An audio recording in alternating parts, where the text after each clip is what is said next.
Olá, sejam todos muito bem-vindos, sejam todas muito bem-vindas ao Literatura Falada, que hoje traz um pouquinho do grande livro vencedor do Prêmio Jabuti de 2023. O Prêmio Jabuti, que é aí o prêmio literário mais importante do Brasil. E eu me refiro a Engenheiro Fantasma, de Fabrício Corsaletti, que levou o prêmio de melhor livro de poesia e também de livro do ano de 2023. O Fabrício Corsaletti, que é um poeta, autor já de vários livros, mais de 10 livros, 12 livros, e ele é nascido em 1978, ele tem aí em torno de 45, 46 anos, o que é pouca idade, né, considerando aí a extensão da produção dele. Se você que me ouve é jovenzinho, você pode achar que ele não é uma pessoa jovem, mas para quem aí já passou dos 40, dos 50 anos, sabe que é pouca idade para uma produção tão extensa como a dele, né? Então é uma produção bem interessante e, é claro, não podia deixar de conferir Engenheiro Fantasma, que foi um livro que me agradou muito a leitura. Engenheiro Fantasma é um livro de poemas, ele é composto por 56 sonetos. E ele traz um prólogo, ele traz uma introdução que contextualiza o leitor sobre os poemas que ele vai encontrar. Então há todo um contexto que meio narrativo, né, que introduz aí uma situação a mim bastante curiosa, bastante original de tratar, de compor um livro de poemas, né? Ele conta que um sujeito chamado FC, né, que seriam as iniciais de Fabrício Corsaletti, ele conta que sonhou uma vez que estava na Argentina com a família e que viu Bob Dylan entrando no hotel onde ele estava e descobriu que o Bob Dylan tinha, na verdade, fugido dos Estados Unidos e estava morando na Argentina, onde ele tinha composto um livro com 200 sonetos. E quando ele foi pegar o livro no sonho, ele acordou. E aí então ele decidiu escrever alguns sonetos, encarnando aí, vestindo a camisa do Bob Dylan. Eu vou pedir aqui a licença para vocês para ler esse prólogo, que tem pouco mais de uma página e que é curiosíssimo, vale super a pena a gente ler. Eu vou disponibilizar em tela para vocês. Prólogo. Na noite de 7 para 8 de setembro de 2020, sonhei que estava em Buenos Aires com a minha namorada, meus pais, minha irmã, meu cunhado, minha sobrinha e um bebê de 3 olhos. De repente, pela porta do hotel em que estávamos hospedados, entrou uma família comum, de classe média alta. Um pai de quase 60 anos, uma mãe de menos de 50 e seus 2 filhos, um de 10 e um de 8 anos. Desconfiei que conhecia o homem de algum lugar. Olhei novamente para o seu rosto e vi que era Bob Dylan. As cenas se multiplicaram. Nos encontramos em Palermo, em São Telmo, em Almagro. Meu pai conversou com ele num puteiro transformado em casa de shows. Logo entendi que aquele era o verdadeiro Dylan. O outro, que ganhou o Nobel, era o seu duplo. 30 anos antes, Dylan teria fugido dos Estados Unidos para a Argentina, onde levava uma vida pacata, ao mesmo tempo que não deixava de ser o autor de todas as canções que lhe renderam a glória. Os portenhos esnobavam seu legado musical, mas adoravam um volume de sonetos ambientados em Buenos Aires que ele tinha publicado durante os primeiros anos na cidade. Andando por uma calçada da Avenida de Maio, cheguei a ver um exemplar dos 200 Sonnets, ou 200 Sonnets, numa banca de jornal, mas ao estender a mão para alcançá-lo, acordei. Tomei o café da manhã angustiado, sem saber o que fazer. Eu sabia que deveria fazer alguma coisa. Fui para o computador e arrisquei um soneto. No fim do dia, eu tinha escrito 7 ao todo. No dia seguinte, mais 9. Entre 8 e 17 de setembro, escrevi 56 sonetos. Significa dizer que outros 144 ainda estão perdidos por aí. FC. Essa assinatura, né, FC, eu achei muito curiosa, porque ela de imediato me lembrou Machado de Assis. No último livro do Machado de Assis, há um prólogo assinado por, uma advertência, no caso do Machado, assinada por M de A, né? E há muita discussão sobre M de A, porque é claro que é a abreviação de Machado de Assis, mas ao mesmo tempo em que é uma inicial e que poderia ser a inicial de um outro nome, é também uma estratégia do autor de se esconder por trás de um outro, né? De se esconder por trás de uma inicial. E aí brincar um pouco com a questão da autoria, né? Então, esse FC que assina esse prólogo tão inusitado, né, tão original, poderia ser justamente esse sujeito, autor que se traveste de uma voz lírica, que passa então a encarnar uma espécie de Bob Dylan, né, passa a encarnar o Bob Dylan, mas também a criar um sujeito terceiro, um sujeito outro, né, que é aí quem vai dar voz a esses versos, né? Os 56 versos, os 56 sonetos são muito agradáveis de serem lidos, são por vezes engraçados, satíricos, são filosóficos, são profundamente imagéticos, no sentido que reconstroem a cidade, né, de Buenos Aires e todo cafés, bares, museus, né? Então é muito curioso e é muito interessante. Eu selecionei aqui o soneto de número 18 para ler para vocês. Eu vou disponibilizar em tela para que vocês acompanhem comigo. 18. Veja que nenhum soneto tem título, tá? Ele só tem número. 18.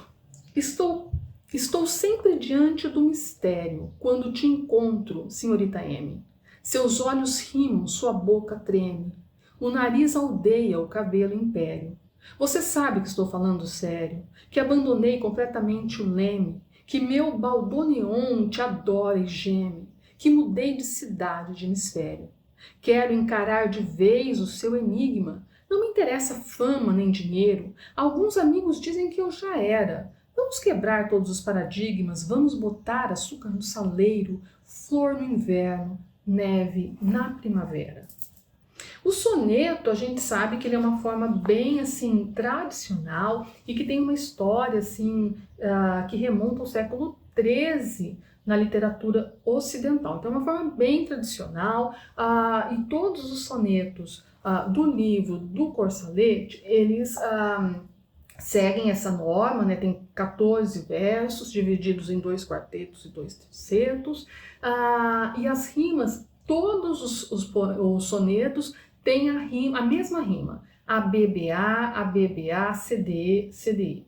Então ele segue aqui a forma mais tradicional do soneto, né? Porque o soneto ele pode adquirir outro formato, outro tipo de rima. Então tem, por exemplo, o soneto inglês, né? Que vai ter um dístico no final e não um terceto. Se você, aliás, tiver curiosidade para saber um pouco mais sobre o soneto, há um vídeo aqui no Literatura Falada, aqui no canal, em que eu falo um pouco dessa história do soneto e das diferentes maneiras que existem de dividir os versos em estrofes e também de compor as rimas, tá? Esse que o Fabrício compôs aqui, que eu acabei de ler para vocês, ele segue a forma mais tradicional, como eu disse, que é aquele modelo do Petrarca, né? Então, são 14 versos, 2 quartetos, 2 tercetos e essa rima aí, que é a rima tradicional, ABBA, ABBA, CDE, CDI.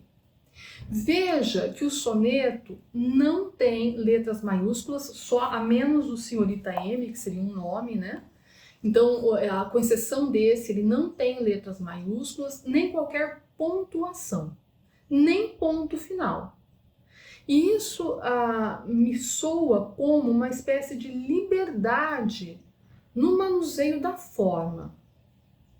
Na origem do soneto, ele só falava de amor, né? E também o Corsalet vai variar muito na temática. Esse soneto em específico vai falar sobre o amor, mas em outros ele vai variar.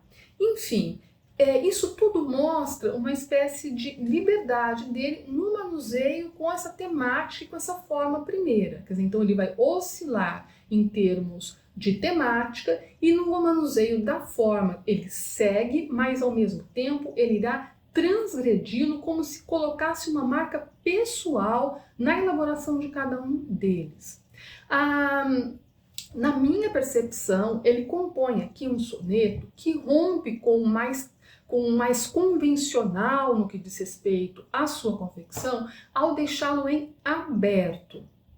Veja que o soneto é uma forma que acolhe uma ideia que é desenvolvida nos versos e que vem com uma conclusão no último verso, que é chamado também de fecho de ouro. O fecho de ouro, o fecho que ele dá ao soneto dele, que não tem título, não encerra uma conclusão da ideia. Aliás, eu acho até que pelo contrário, ele parece mais uma proposta de ruptura, ao propor a conciliação de coisas que são inconciliáveis. A flor no inverno e a neve na primavera. E isso tudo sem sequer o ponto final. Não sei se eu me faço compreender. Quer dizer, então ele adotou uma forma convencional que ele segue, ao mesmo tempo em que ele deixa uma marca pessoal de transgressão e de subversão dessa forma. E isso aparece bastante nítido na questão da pontuação e na questão de não trazer, por exemplo, um fecho de ouro e outras coisas mais que a gente vai ver a partir de agora. Outro dado curioso que eu achei é que os dois tercetos parecem mais do que um discurso amoroso, um discurso também sobre a própria composição do soneto. Eu vou ler os dois tercetos novamente para que você perceba. Quero encarar de vez o seu enigma. Não me interessa fama nem dinheiro. Alguns amigos dizem que eu já era. Vamos quebrar todos os paradigmas. Vamos botar açúcar no saleiro. Flor no inverno, neve na primavera. Então, a mim, quando eu leio, me parece que ele está falando sobre decifrar o próprio enigma, de elaborar um poema como esse, de elaborar um soneto. Outra coisa curiosa é que as rimas, mais do que líricas, elas são, por vezes, um manuseio até engraçado de termos e expressões, como se ele escrevesse o poema brincando com as rimas que ele obedece, mas cheio de rebeldia. Quer ver um exemplo? Mistério, ele rima com império, que depois rima com sério. Então, estou sempre diante do mistério, o nariz aldeia, o cabelo império. Senhorita M, sua boca treme. Então, são versos fortes, são versos sonoros, mas são versos também que parecem trazer algo de cômico na composição das imagens e das rimas, que por vezes, pelo menos para mim, parecem mais engraçadas do que líricas. A mesma aqui, olha. Você sabe que estou falando sério, que mudei de cidade, de hemisfério. Que abandonei completamente o leme, que meu baldaneão te adora e geme. Quer dizer, esses dois versos aqui, o segundo e o terceiro do segundo quarteto, ainda são mais líricos. Mas você sabe que estou falando sério, que mudei de cidade, de hemisfério. Tem um quê de Gregório de Matos, né, de tirar um pouco de sarro, de ser um pouco irônico, né, de carnavalizar um pouco uma forma que aborda temas tão líricos, né, e tão laudatórios. Então, eu achei muito curioso, esse é um poema de número 18, mas todos eles seguem mais ou menos esse jeito, né, esse jeitão, né, de ser engraçado, de ser inusitado, de ser surpreendente, divertido, uma leitura interessante. Eu realmente recomendo, acho que vale super a pena ler. E se você leu o livro ou teve outras ideias sobre esse soneto, deixa aí o seu comentário que eu terei o maior prazer em ler e responder. Se gostou, deixa o seu like, repassa o conteúdo e não esqueça de se inscrever no canal. Até o nosso próximo encontro.